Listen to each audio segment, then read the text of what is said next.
Welcome back to another story on Infidelity Tales Lab. Before we begin, tell us, where in the world are you watching from? Now, let's dive into today's story. Chapter 1. The Perfect Family Facade. Corey Nixon had always prided himself on reading people. 20 years as a private investigator had honed his instincts to a razor's edge, teaching him that the most dangerous lies came wrapped in the most beautiful truths. But standing in his marble-floored kitchen that Friday evening, watching his wife Jeanette Harrell Nixon prepare dinner, while their 12-year-old daughter Myra bounced excitedly about her first high school party invitation, he felt only the warm contentment of a man who believed he'd built something unshakable. "Dad, can you believe Kelly Hopper invited me? She's like the coolest 8th grader ever." Myra's auburn hair caught the light as she spun around, her excitement infectious. Corey ruffled her hair, his weathered hands gentle despite their size. "Just remember what we talked about, sweetheart. Smart choices, and call if you need anything." Jeanette looked up from the stove, her blonde hair perfectly styled even after a full day at her real estate office. "Corey, she'll be fine. It's just a pool party at the Hopper house. Agnes Cervantes will be their chaperoning." She smiled that radiant smile that had captured his heart 15 years ago. "You worry too much." The evening felt like countless others in their Westfield home. Corey had built this life methodically. The successful PI business, the house in the best neighborhood, the family that was the envy of their social circle. After a childhood of foster homes and military service that had shown him the worst of humanity, he'd created his sanctuary. At 42, Corey's imposing 6-foot frame and steel-gray eyes still commanded respect. His reputation in the investigation business was built on two principles: absolute loyalty to those who earned it, and absolute destruction for those who betrayed it. His wife and daughter were his world, the only people who'd ever seen the gentleman beneath the predator.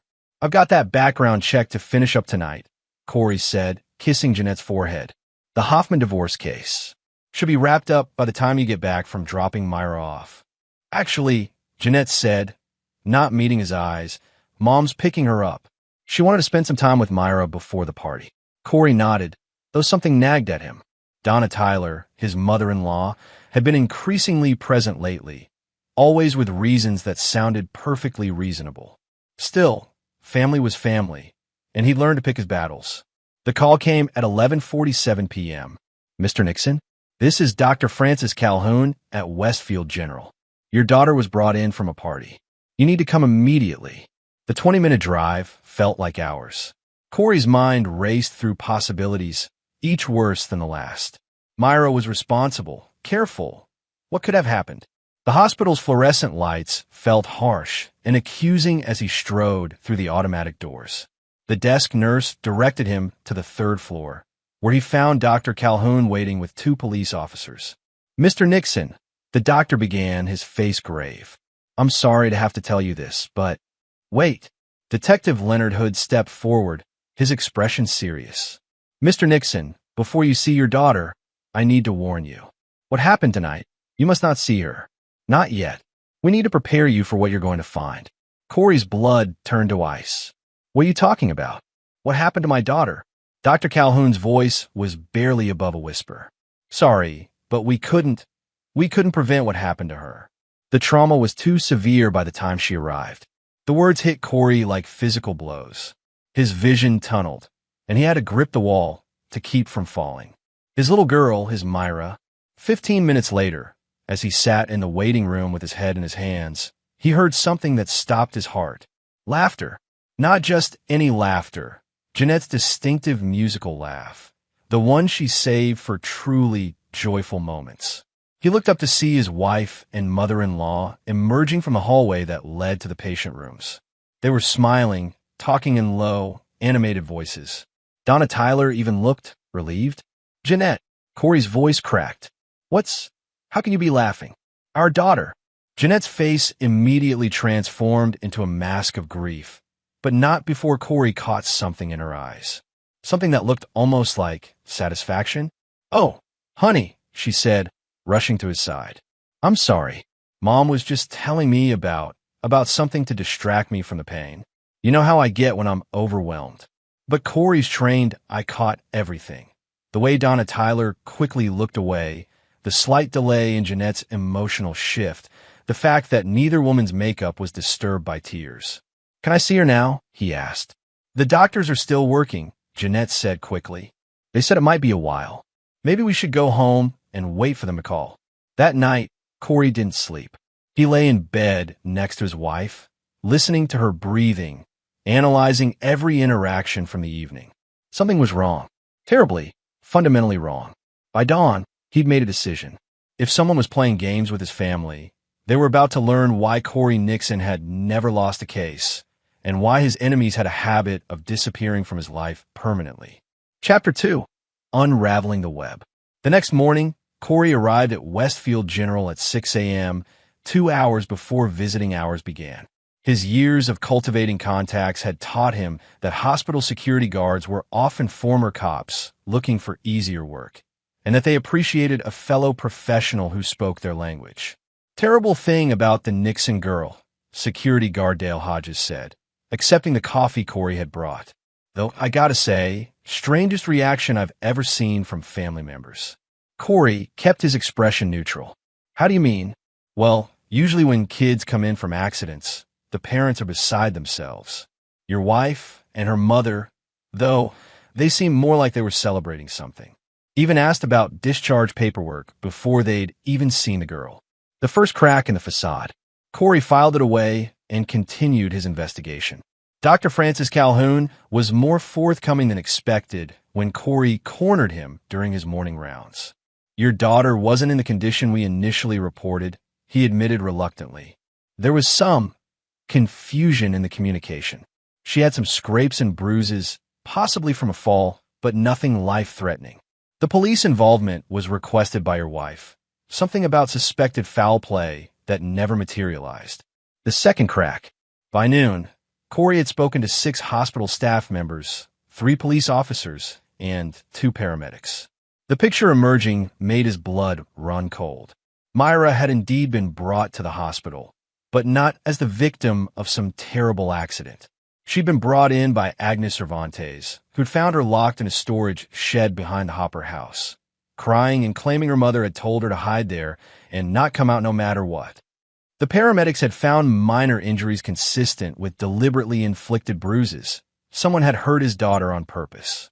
The police had been called not by the hospital, but by Jeanette herself, who'd arrived before Corey and had specifically requested that he be told Myra was gravely injured and that he shouldn't see her. Corey sat in his car outside the hospital, his hands gripping the steering wheel so tightly his knuckles were white. Someone had deliberately hurt his daughter and manipulated him into believing she was dying. Someone who had access to their family schedule, who knew he would respond exactly as he had. Someone close enough to orchestrate this entire scenario. His phone buzzed with a text from Jeanette. "Myra's doing better. Doctors say she can come home tomorrow. You're such a good father. She's lucky to have you." The emotional manipulation was textbook, designed to make him grateful rather than suspicious. But Corey had spent too many years seeing through lies to fall for it now. He drove to his office and pulled up the surveillance system he'd had installed around their house 6 months earlier. Officially, it was for security. Unofficially, Corey Nixon trusted no one completely, a habit that was about to save his life. The footage from the past 3 weeks revealed a pattern that made his stomach churn. Jeanette meeting with a man Corey didn't recognize at coffee shops across town. Donna Tyler making frequent visits when Corey was out of town on cases. Most damning of all, a clear shot of Jeanette and the unknown man kissing passionately in Corey's own driveway while he'd been in Chicago on a missing persons case. But it was the timestamp on the final video that sealed his wife's fate. Yesterday afternoon, 3 hours before Myra's party, showing Jeanette and the stranger entering the house with Myra, then leaving 20 minutes later without her. Myra never made it to any party. Corey recognized the look in the man's eyes from the surveillance footage. He'd seen it in war zones and crime scenes, the cold satisfaction of someone who enjoyed inflicting pain. This wasn't just about adultery. This was about something much darker. He ran the stranger's license plate through his contacts at the DMV. The name that came back made his blood run cold. Joel Walsh, recently released from a 7-year stint in federal prison for charges involving exploitation of minors. Corey closed his laptop and walked to his office safe. Inside, among the usual documents and emergency cash, was a .45 caliber pistol he'd hoped never to use again. Next to it was a small black notebook containing contact information for men who, like him, had learned in the military that some problems required permanent solutions. He thought about Myra, probably confused and traumatized, wondering why her father hadn't come save her immediately.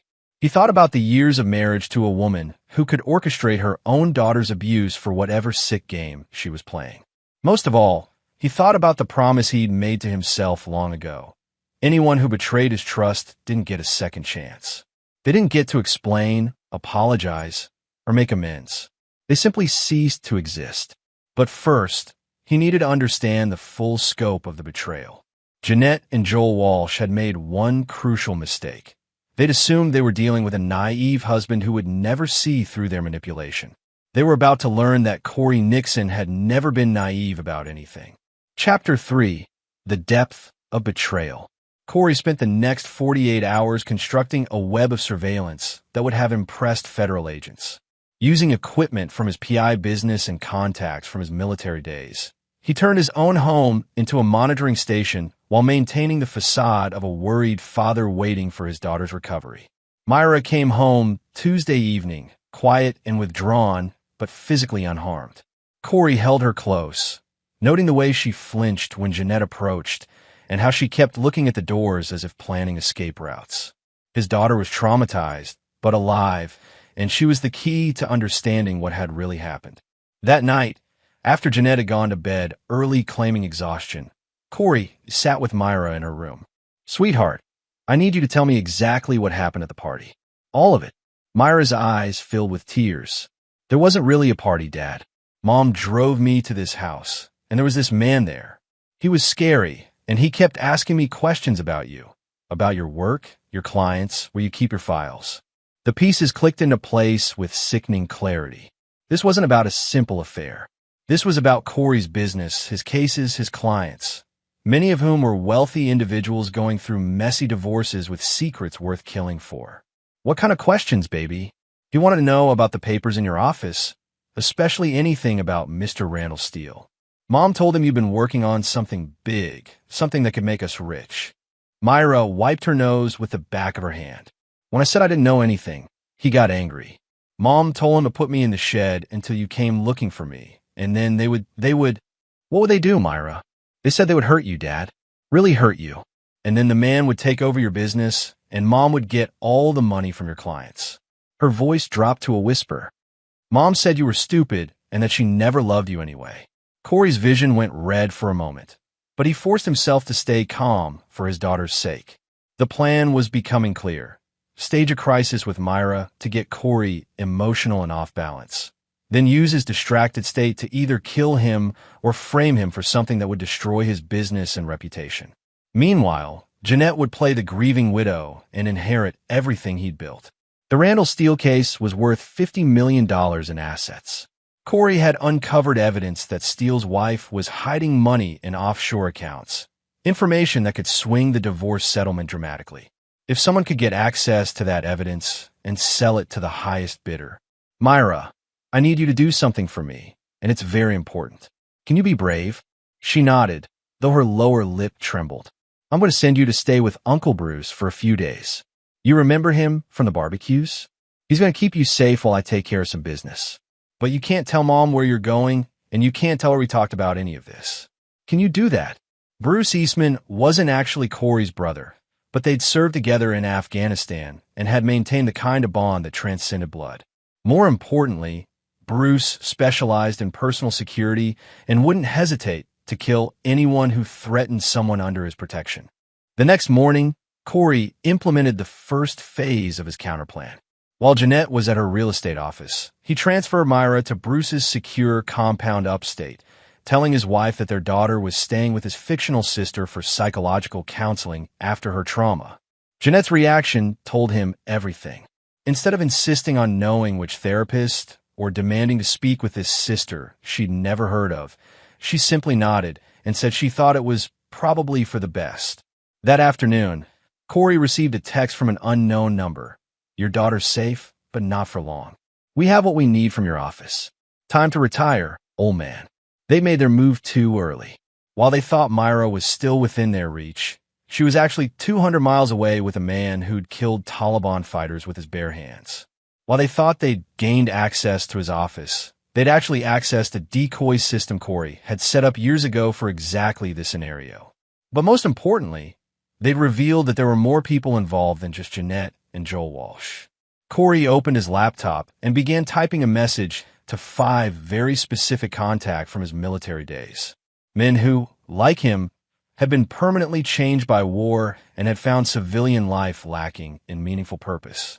Men who would relish the opportunity to apply their unique skills to a personal matter for their old commander. By sunset, Herbert Lloyd was positioned across the street from Joel Walsh's apartment with a sniper rifle. Francisco Huber was monitoring Donna Tyler's house with recording equipment that could pick up conversations through walls. Vernon Lord had taken a job as a maintenance worker at Jeanette's real estate office, giving him access to her computer and phone records. And Corey himself was preparing for the final phase of a plan that would ensure none of his betrayers lived to enjoy their victory. He thought about the man he'd been before war, had stripped away his illusions about human nature.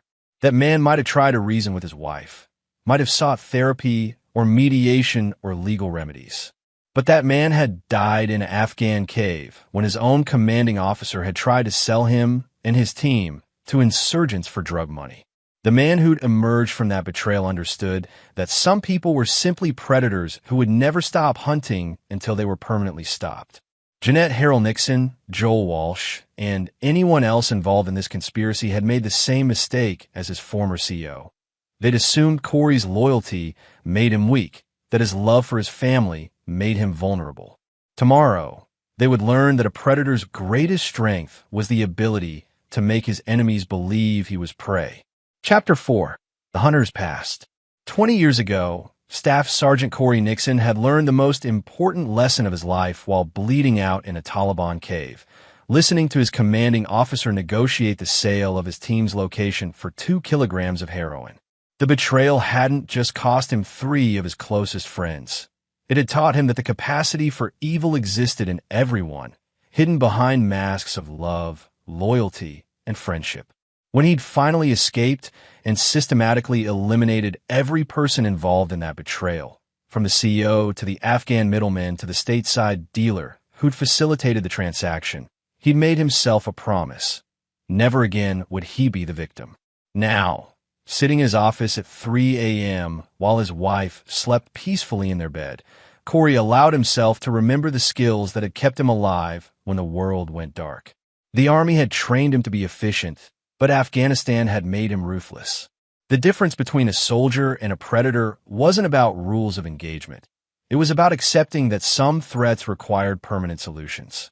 His phone buzzed with an encrypted message from Herbert Lloyd. Package acquired. Walsh meeting unknown female, apartment 4B. Recommend immediate escalation.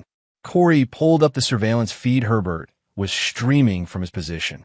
The unknown female was a brunette in her 30s, someone Corey didn't recognize, but whose body language suggested familiarity with violence.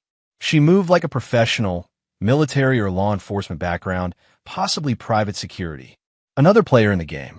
The conspiracy was larger than he'd initially calculated. A second message arrived from Francisco Huber, mother-in-law hosting strategy session. 3 additional males present. Heavy hardware visible. This is bigger than family drama, boss. Corey felt the familiar calm that had once made him legendary among special operations units. The more complex the threat, the more methodical his response became. Emotion was a luxury for people who fought fair battles. Corey had learned long ago that survival required embracing the darkness that civilized people pretended didn't exist. He opened his secure laptop and began accessing resources he'd hoped never to use again. Swiss bank accounts containing funds from his government work that had never been officially reported. Contact lists of mercenaries, weapons dealers, and information brokers who operated in the spaces between legal and illegal. Most importantly, The detailed psychological profiles he'd compiled on everyone in his life over the past 15 years, including his wife. Jeanette's profile made for disturbing reading. A woman with narcissistic tendencies who'd been attracted to his military record not for the heroism, but for the danger it represented. Someone who collected secrets and had an unusual fascination with true crime documentaries featuring manipulative women. Most tellingly, someone who'd asked far too many specific questions about his military service and his current clients over the years. He dismissed it as curiosity. Now he realized she'd been building a database for exactly this kind of operation. The psychological assessment he'd done on Donna Tyler was equally revealing.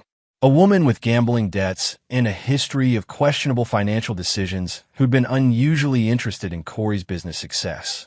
Someone who'd repeatedly suggested that Jeanette deserved better and who'd made subtle comments about the dangerous nature of Corey's work. Both women had been preparing for this betrayal for years, possibly from the beginning of his marriage. At 4 a.m., Corey received a call from an unknown number. He let it go to voicemail, then listened to a recording that confirmed his worst suspicions. "Nixon, this is your last warning. We have your daughter, we have your files, and we have enough evidence to destroy your reputation permanently.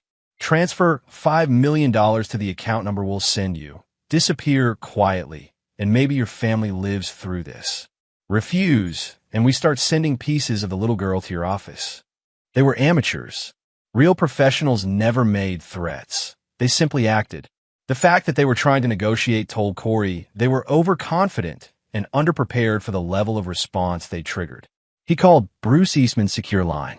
Status report. Package is secure and asking for her daddy. She's scared but unharmed. Want me to put her on the line? Negative. Maintain security protocols. I'll be wrapping this up within 72 hours. Roger that. And Corey? The little one mentioned something about Mom bringing strange men to the house even before this Joel character. Might want to check your surveillance archives. After hanging up, Corey spent the next hour reviewing months of surveillance footage he'd previously skimmed. The pattern was clear. Jeanette had been hosting meetings with various men for over 6 months, always when Corey was out of town. Some faces he recognized from wanted posters in his files. Contract killers, information brokers, and thieves who specialized in high-value targets. His wife had been planning this betrayal for months, possibly years. She'd been using their home as a headquarters for a criminal enterprise that targeted wealthy divorce clients and their investigators. The depth of the betrayal was actually liberating. It meant Corey could respond without moral complexity or emotional conflict. These weren't misguided family members who'd made poor choices. They were career criminals who'd made the fatal mistake of targeting someone with the skills and resources to fight back. By dawn, Corey had assembled a complete picture of the conspiracy and the personnel he'd need to eliminate it. Joel Walsh was the muscle and the connection to organized crime. Donna Tyler was the inside information source and the financial coordinator. The unknown brunette was likely the operational planner, someone with tactical experience who designed the kidnapping and extortion scheme. And Jeanette was the mastermind, the spider at the center of a web that had been years in the making. Corey opened his weapons safe and began selecting equipment for what would be his final family reunion. The .45 pistol was reliable but limited. The tactical knife was silent but required close proximity. The explosives were thorough but indiscriminate. For this job, he needed something that would send a message to anyone else who might consider targeting his family. Precision, efficiency, and absolute finality. He selected 3 items that would serve his purposes perfectly: a combat shotgun for close-quarters work, a suppressed rifle for distance elimination, and a small device that would ensure none of his targets ever hurt another family. 20 years ago, he'd learned that betrayal was the one crime that required the death penalty. Tomorrow, he would teach that lesson to his wife and her accomplices. The hunter was done pretending to be prey. Chapter 5. Setting the Trap. Wednesday morning, Corey Nixon began the performance of his life. He called his wife at her office, his voice carefully crafted to sound defeated and panicked. "Jeanette," they called again. "They want $5 million by Friday or... God, I can't even say it. They have pictures of Myra, and they're threatening too." He let his voice break convincingly.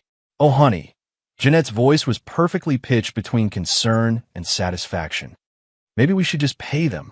Your business is worth more than that, right? We could liquidate some assets, use the emergency accounts. I don't have that kind of liquid cash. The business is worth it, but everything's tied up in investments and client trust accounts. I'd have to— Corey paused, as if the idea was just occurring to him. I'd have to access the Steelcase files. There's information there worth 10 times what they're asking. The silence on the other end told him everything. Jeanette was probably signaling to someone, confirming that their plan was working. If that's what it takes to save our daughter, she said finally. Do whatever you have to do. After hanging up, Corey spent the morning constructing an elaborate deception. He created false financial documents showing massive debts and liquidity problems. He prepared dummy files for the Steelcase that contained enough real information to seem authentic, but nothing that would actually harm his client. Most importantly, he set up a meeting location that would serve as the perfect killing ground. The abandoned Riverside warehouse on the outskirts of town had been the site of one of his first cases as a private investigator. A missing persons job that had ended with him discovering a human trafficking ring. The building had been condemned afterward, but Corey had maintained access through a contact in the city planning office. More importantly, he'd spent 3 years using it as a training facility, memorizing every sightline, every hiding spot, every tactical advantage it offered. At 2 p.m., he called the number the kidnappers had provided. I have what you want. Riverside Warehouse, Building C, tonight at midnight. Come alone, or I burn everything and disappear. Joel Walsh's voice was cocky and confident. You're not in a position to make demands, old man.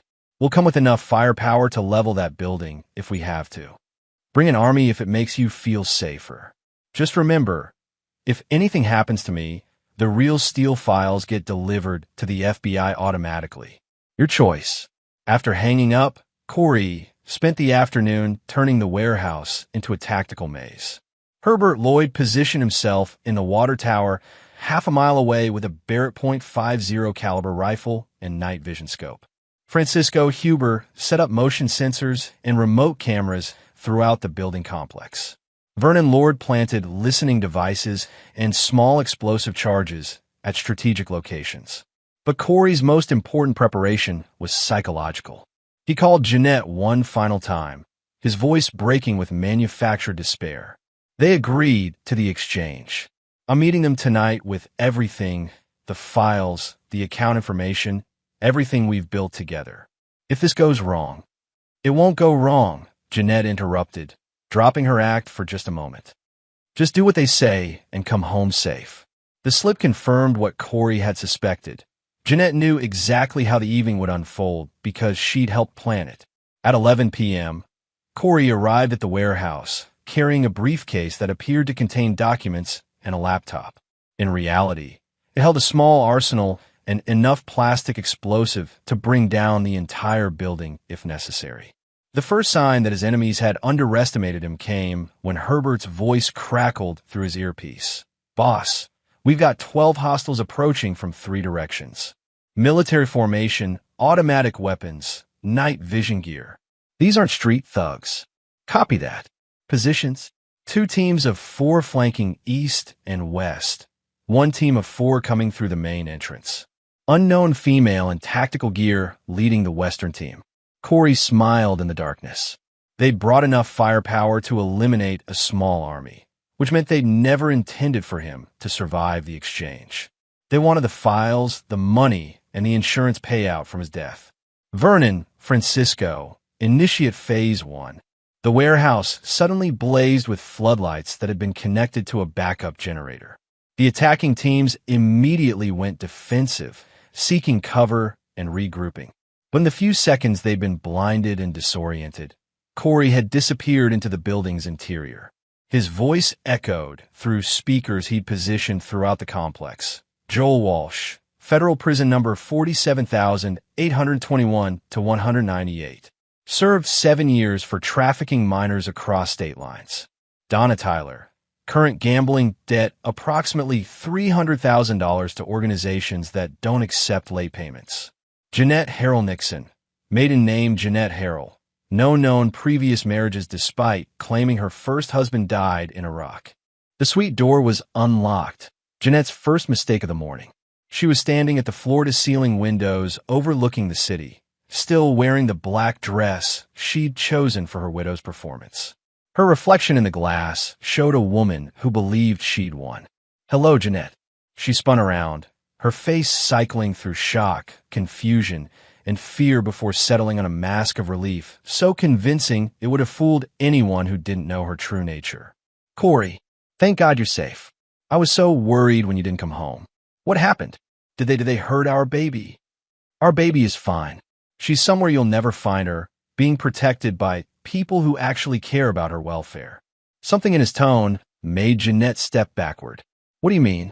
Where is she?" "Corey, you're scaring me." "Am I?" Corey moved into the suite's living area, noting the packed suitcases by the door and the forged passport on the coffee table. "You seem to have been preparing for a trip. Going somewhere. I thought if those people came looking for us, we might need to disappear for a while. Just until this whole thing blows over." Corey picked up the passport, which bore Jeanette's photo but the name Rebecca Walsh, Joel's sister, according to the family information he'd extracted from Catherine Norton. "Interesting choice of alias. Though I suppose it makes sense, considering you've been planning this with Joel for months." Jeanette's mask finally slipped, revealing the calculating predator beneath. "How much do you know?" "Everything. I know about the meetings in our house while I was out of town. I know about the surveillance you've been conducting on my clients. I know about the insurance policy you took out on me 3 months ago. I know you deliberately put our daughter in danger to manipulate me into a vulnerable position. She was never in real danger. She was traumatized and brutalized by your associates. That makes it real danger, regardless of your intentions." Jeanette moved toward the window, perhaps calculating whether the balcony offered an escape route. "You don't understand. This wasn't personal. This was business. You have access to information worth millions of dollars, and you were too naive to monetize it properly. So you decided to kill me and take it. I decided to set us up for life. The divorce business is lucrative, Corey. Wealthy people will pay enormous sums to get leverage over their spouses. Your client files are worth more than your little detective agency could earn in decades."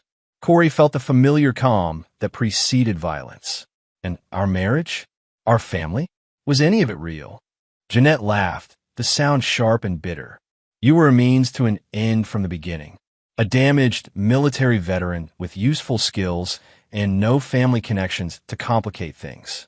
Perfect for what I needed. What you needed was a victim. What you got was a predator who was better at this game than you are. Where are Joel and the others?" "Dead. All of them. I spent the night eliminating every person involved in the conspiracy against my family." Jeanette's face went pale. "You're lying. Joel was a professional. Catherine Norton was ex-military intelligence. They had backup plans. They underestimated their target, just like you did."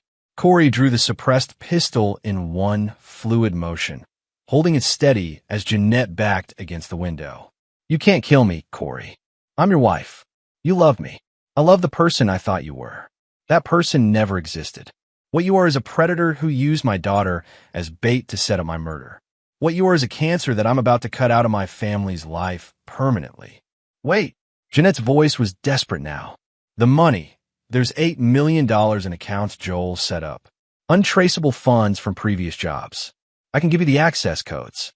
We can disappear together, start over somewhere else. I don't want her blood money. I want you dead. Think about Myra. She needs her mother. You can't make her an orphan over this." The mention of his daughter made Corey's finger tighten on the trigger. Myra needs protection from predators who would use her as a weapon. That includes her mother. I gave birth to her. I raised her. You can't just. You tortured her to manipulate me. You were willing to let strange men hurt her to further your scheme. You stopped being her mother the moment you chose money over her safety. Jeanette made a desperate lunge for her purse, which likely contained a weapon of her own. Corey's first shot took her in the shoulder, spinning her around and slamming her against the window. The second shot was center mass, dropping her to the floor. As she lay dying, Jeanette looked up at him with eyes full of hatred rather than remorse. You think you've won? There are others, people who know about your clients. This isn't over. Yes, it is. The final shot was a mercy she didn't deserve, but that Corey gave her anyway. He spent the next hour eliminating all evidence of his presence in the suite. The hotel's security cameras had been disabled by Vernon Lord the previous evening. The keycard Jeanette had used was registered to one of her aliases. The forensic evidence would suggest a falling out among criminals rather than a domestic homicide. By the time Corey left the Riverside Hotel, Jeanette Harrell Nixon had become just another casualty in what the media would later describe as a turf war between organized crime groups. Her mother, Donna Tyler, would be found dead in her home that afternoon, the victim of an apparent heart attack brought on by stress. The conspiracy against the Nixon family had been permanently resolved with the kind of efficiency that left no loose ends and no surviving threats. Corey drove toward Bruce Eastman's compound to collect his daughter, his mind already focused on the future rather than the past. Myra would need therapy to deal with her trauma, but she would recover surrounded by people who genuinely cared about her welfare. The predators who tried to destroy his family were dead. The threats had been neutralized. The hunter had protected his territory and eliminated every challenge to his pack. For the first time in weeks, Corey Nixon felt at peace. Chapter 8. Cleaning House. 3 days after Jeanette's death, Corey Nixon sat across for Detective Leonard Hood in the Westfield Police Department's interview room. The conversation was a formality. Hood had been one of Corey's contacts in law enforcement for years, and both men understood the game being played. "Terrible thing about your wife," Hood said, sliding a coffee across the table. "Hotel security footage shows her meeting with known criminals in the days before her death. Looks like she got involved with some dangerous people." "I had no idea," Corey replied, his grief perfectly performed. "Jeanette had been acting strangely lately, but I thought it was stress from work. If I'd known she was in danger." These organized crime types don't leave witnesses. The whole crew got eliminated. Joel Walsh, Catherine Norton, even your mother-in-law. Professional job, probably a rival gang, cleaning house. Corey nodded sadly. "At least Myra wasn't here to see any of this. I sent her to stay with family upstate when I realized something was wrong." The last piece of information he discovered just hours earlier. His wife had never been married before, which meant her tragic backstory about losing her first love to war had been complete fabrication designed to manipulate his protective instincts. "Unknown female operator," Corey continued. "Facial recognition identifies you as Catherine Norton, former Army intelligence officer dishonorably discharged for selling classified information. Current warrant outstanding in Virginia for murder of a federal judge." He paused, letting the implication sink in. "You came here expecting to rob and murder a naive civilian. Instead, you've walked into a prepared battlefield against someone who's killed more enemy combatants than all of you combined." Joel Walsh's voice came through a bullhorn. "We have her daughter, Nixon. Surrender now, or—" "No, you don't." Corey's voice was calm and certain. "My daughter is 200 miles away with a man who's killed Taliban commanders with his bare hands. What you have is a half-baked plan and about 30 seconds before I start reducing your numbers." The first explosive charge detonated near the Eastern team's position. Vernon had placed it perfectly, close enough to disorient and injure, but not close enough to kill immediately. Corey wanted them alive for the next phase of his plan.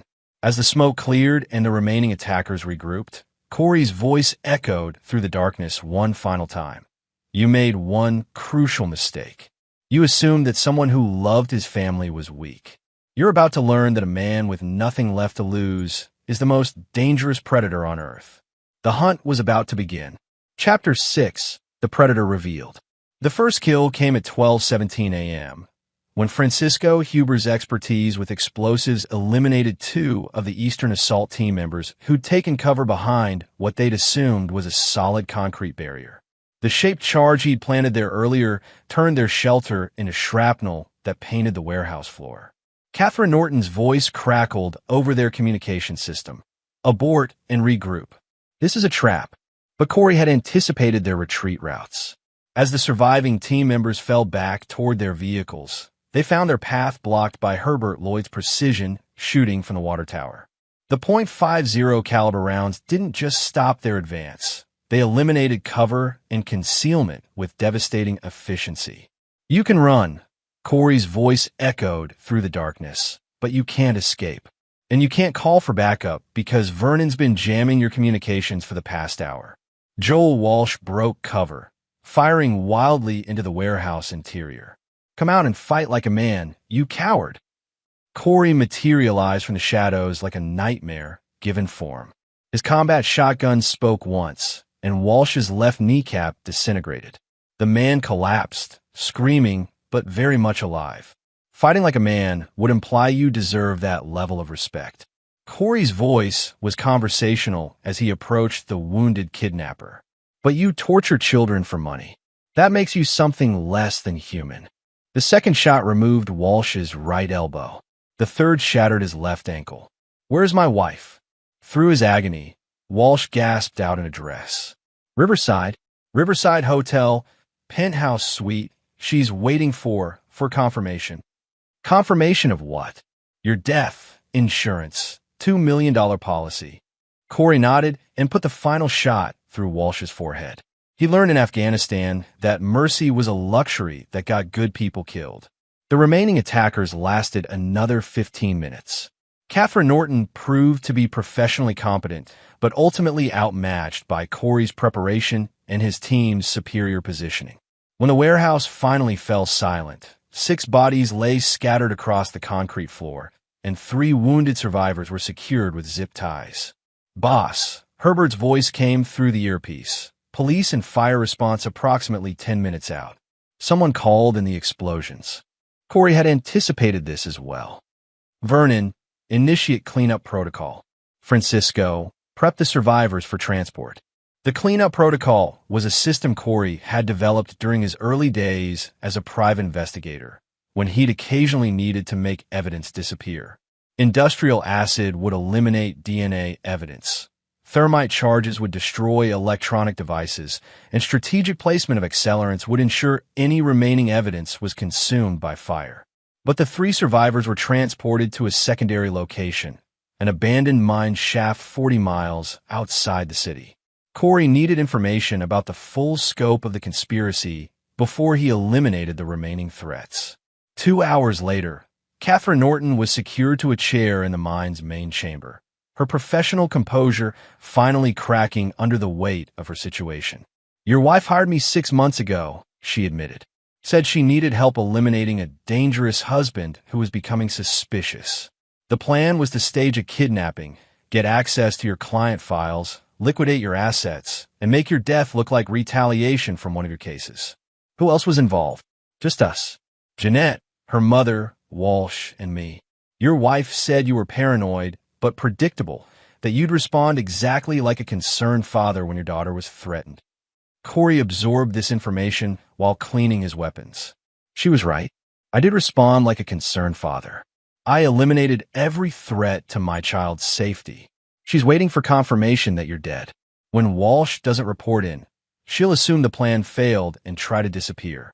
"No," Corey said quietly. "She won't run. She's too arrogant to believe she can lose to someone she's been manipulating for 15 years. She'll wait for dawn, then go to the warehouse to see what went wrong." Catherine Norton's eyes widened as she realized the implications. "You're going to kill your own wife." "Jeanette stopped being my wife the moment she orchestrated an attack on my daughter. Now she's just another predator that needs to be eliminated." The mine shaft was deep enough that the sounds wouldn't carry to the surface.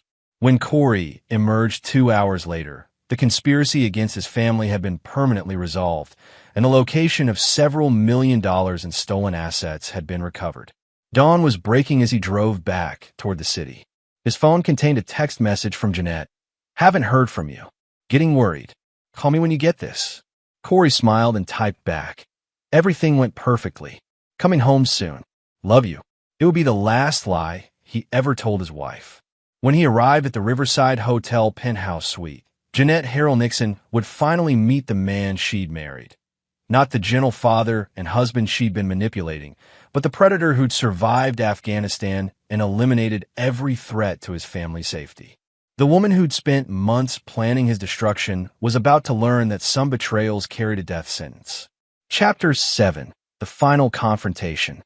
At 6:43 a.m., Corey Nixon stood in the elevator of the Riverside Hotel, ascending to the penthouse suite where his wife waited for confirmation of his death. He'd cleaned the blood from his hands and changed into fresh clothes, but the tactical knife remained strapped to his thigh and the suppressed pistol was tucked against his spine. Smart move. Kids don't need to be exposed to this kind of violence. Hood closed the file. We're classifying this as gang-related homicides. No family involvement suspected. Insurance companies might drag their feet on the life insurance payout, but that's standard procedure. After leaving the police station, Corey drove to his office to begin the process of rebuilding his life. His business had already received 3 new high-profile cases in the past week. Word traveled fast in certain circles that Corey Nixon was someone who could handle situations that required discretion and permanent solutions. The Randall Steele case had concluded successfully, with Corey's client receiving a settlement worth $47 million. Steele's gratitude had come in the form of a generous bonus and referrals to other wealthy individuals who valued privacy and results above legal niceties. But Corey's most important business was personal. He spent the afternoon reviewing financial records and legal documents, ensuring that his wife's death would result in the clean transfer of all assets to himself and Myra. Jeanette's debts, including the gambling obligations her mother had accumulated, would die with her, leaving no complications for his daughter's future. At sunset, he drove to Bruce Eastman's compound to collect Myra. She ran to him the moment he arrived, her small arms wrapping around his waist with desperate strength. "Daddy, I missed you so much. Is Mommy really dead?" "Yes, sweetheart. Some very bad people hurt her, but they can't hurt anyone else now." Myra was quiet for a moment, processing this information with the resilience that children sometimes displayed in the face of trauma. "Are you sad?" Corey considered the question carefully. He felt no grief for Jeanette. The woman he'd mourned had been a fiction, a carefully constructed mask designed to manipulate his emotions. What he felt was relief that the threat to his daughter had been permanently eliminated, and satisfaction that justice had been served to those who'd betrayed his trust. But Myra needed a father who could help her process complex emotions, not a predator who saw the world in terms of threats and targets. "I'm sad that you lost your mother," he said finally. "And I'm angry that bad people try to hurt our family. But I'm grateful that you're safe, and I'm proud that you were brave when things got scary." That night, in the guest room at Bruce's compound, Corey tucked his daughter in a bed and answered her questions about what would happen next. "Will we move away from Westfield? Would you like to?" "I don't want to go back to that house. It doesn't feel safe anymore." Corey understood. The house where Jeanette had hosted criminal meetings and planned his murder would never feel like home to either of them. "We'll find a new place, somewhere with better security and room for you to grow up safely." "Will Uncle Bruce come with us?" "If you'd like him to." Uncle Bruce and some of his friends are very good at keeping families safe from bad people. Myra nodded sleepily. "I like Uncle Bruce. He taught me how to throw knives today." "Did he now?" Corey smiled despite himself. Bruce's idea of appropriate child development was unconventional but effective. A daughter who could defend herself would never be helpless against predators. "Daddy, the bad people who hurt Mommy, they can't come back, right?" "No, sweetheart. They can never come back. I made sure of that." 3 months later, Corey and Myra Nixon settled into a sprawling ranch house in rural Montana, 2 hours from the nearest city and surrounded by land that offered clear sight lines in all directions. Bruce Eastman and his security team maintained a compound on the adjacent property, providing both companionship and protection. The house was equipped with military-grade security systems, reinforced safe rooms, and enough weaponry to repel a small army. Myra's bedroom had 2 exits and bulletproof windows. The property had underground bunkers stocked with enough supplies to survive a siege. To visiting social workers and school officials, it looked like the home of a concerned father who'd taken reasonable precautions after his family had been targeted by criminals. In reality, it was a fortress designed by a man who understood that predators would always exist and that the only reliable protection was the capacity for overwhelming retaliation. Myra adapted to their new life with remarkable resilience. She excelled in her new school, made friends with the children of Bruce's team, and began training in self-defense techniques that would serve her well if she ever faced another threat. Most importantly, she never asked about the details of her mother's death or expressed any desire to return to their old life. Children were remarkably good at recognizing genuine safety, and Myra instinctively understood that her father had eliminated the dangers that had threatened their family. The nightmares stopped after 6 months. The hypervigilance faded after a year. By her 14th birthday, Myra Nixon was a confident, capable young woman who could field strip a rifle, detect surveillance, and disappear into wilderness terrain if necessary. She was also happy, loved, and protected by people who would kill anyone who threatened her welfare. Chapter 9. The Price of Betrayal. 5 years after the events that destroyed his first family, Corey Nixon stood on the deck of his Montana ranch, watching his 17-year-old daughter practice tactical driving with Bruce Eastman. Myra had grown into a formidable young woman, intelligent, confident, and lethal when necessary. More importantly, she was happy and secure in ways that would have been impossible if he'd chosen forgiveness over justice. The notification on his encrypted phone broke his contemplation. Vernon Lord's message was brief. Package delivered. Problem resolved. The problem had been Frank Dixon, a former associate of Jeanette's who'd recently been released from federal prison and had made the mistake of trying to contact Myra through social media. Dixon had apparently believed that enough time had passed for him to safely approach the Nixon family about unfinished business related to his deceased partners. Vernon's solution had been characteristically efficient. Dixon's death would be attributed to a prison rivalry that had followed him into civilian life. No connection to the Nixon family, no loose ends, no future complications. It was the 7th such resolution in 5 years. Word had spread through certain criminal networks that Corey Nixon's family was permanently off-limits, but occasionally someone would test that boundary. Each test resulted in swift, brutal elimination that reinforced the message. Betraying the Nixon family was a capital offense. "Dad, watch this." Myra's voice carried across the practice course as she executed a perfect J-turn at 40 miles per hour, her Mustang sliding sideways before straightening out with military precision. Corey smiled and applauded. His daughter had inherited his tactical instincts and his capacity for controlled violence, but she'd also developed the emotional intelligence and moral compass that his own upbringing had failed to provide. She would never be a victim, but she would also never become the kind of predator who targeted innocents. That evening, over dinner at the ranch house, Bruce raised the subject that had been on everyone's mind for months. The girl's ready for college, Corey. MIT accepted her early admission application. Full scholarship for computer science and cybersecurity. Myra looked between the two men, sensing the undercurrent of their conversation. "You're worried about me being away from the compound. College campuses aren't secure environments," Corey said carefully. "Lots of unknown variables, limited control over access and surveillance. Dad, I can't live in a fortress forever, and MIT has one of the best cybersecurity programs in the world. I want to learn how to protect people the way you've protected me." The conversation continued for hours, covering security protocols, communication procedures, and contingency plans. By the end of the evening, they developed a framework that would allow Myra to attend college while maintaining the safety measures that had kept her alive and free from threats. Francisco Huber would relocate to Cambridge and establish a security perimeter around the campus. Herbert Lloyd would provide long-range overwatch from strategic positions in the city. Vernon Lord would handle electronic surveillance and communication security. It was expensive and complex, but Corey had learned that no price was too high to pay for his daughter's safety and future.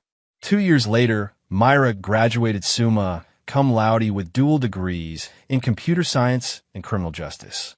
Her senior thesis on digital forensics techniques had been classified by the Department of Homeland Security and resulted in job offers from every major federal law enforcement agency. She chose instead to return to Montana and join her father's private investigation business, which had expanded into a specialized security consulting firm that served high-net-worth individuals and corporations facing complex threats. Nixon Security Solutions employed former military personnel exclusively and had developed a reputation for resolving problems that traditional law enforcement couldn't handle. Their client list was confidential, their methods were effective, and their success rate was 100%. The business thrived because Corey had learned the fundamental truth that most people refuse to acknowledge. In a world full of predators, survival required either accepting victimhood or becoming a more dangerous predator than those who threatened you. On Myra's 21st birthday, father and daughter sat on the same deck where Corey had once watched her practice tactical driving. She was now a full partner in the business, with her own team and her own cases. More importantly, she was alive, successful, and surrounded by people who genuinely cared about her welfare. "Do you ever regret it?" she asked suddenly. "Killing Mom and the others instead of trying to work things out?" Corey considered the question seriously. "Do you remember being scared? Being hurt? Being used as bait to manipulate me? I remember feeling helpless and confused. I remember thinking you might not be able to save me. Your mother was willing to let strangers torture you to further her scheme. She chose money over your safety, criminal associates over family loyalty. That wasn't a marriage problem or a communication issue. That was a fundamental character defect that would have eventually gotten you killed." Myra nodded slowly. "I've studied the psychological profiles you compiled on all of them. Mom scored higher for psychopathy than most serial killers. She wasn't going to change or get better with therapy. Predators don't reform, sweetheart. They just get better at hiding their true nature until they see an opportunity to strike. Your mother had been planning my murder for years, possibly from the beginning of our marriage. The only thing that stopped her from eventually targeting you directly was my intervention. I'm glad you saved me, Dad, and I'm glad you taught me to save myself." That night, as Corey performed his evening security check of the compound, he reflected on the choices that had brought him to this point. He'd lost his first wife to her own criminal nature, but he'd gained a daughter who understood that strength and vigilance were the prices of safety in a dangerous world. The predators who tried to destroy his family were dead and forgotten. The threats that had once kept him awake at night had been permanently eliminated. Most importantly, the people he loved were safe, secure, and capable of defending themselves against whatever dangers the future might bring. Corey Nixon had learned early in life that betrayal was the one crime that demanded the death penalty. He'd applied that lesson ruthlessly and completely, ensuring that no one who threatened his family would live to threaten them again. In the end, it hadn't been about revenge or justice or moral principles. It had been about survival, protection, and the simple truth that some people were too dangerous to be allowed to continue existing. The hunter had won. The predators were dead. And the next generation was ready to carry on the tradition of never allowing family to be betrayed without consequences. Standing guard over his territory as he had for 7 years, Corey Nixon felt the deep satisfaction of a man who'd protected what mattered most, no matter the cost. The betrayers were dead. The family survived. Justice had been served. And there you have it. Another story comes to an end. What did you think? I'd love to hear your thoughts in the comments below. If you enjoy this story, consider joining our community by subscribing. It means the world to us. For more stories like this one, check out the recommended videos on screen. And I'll see you there.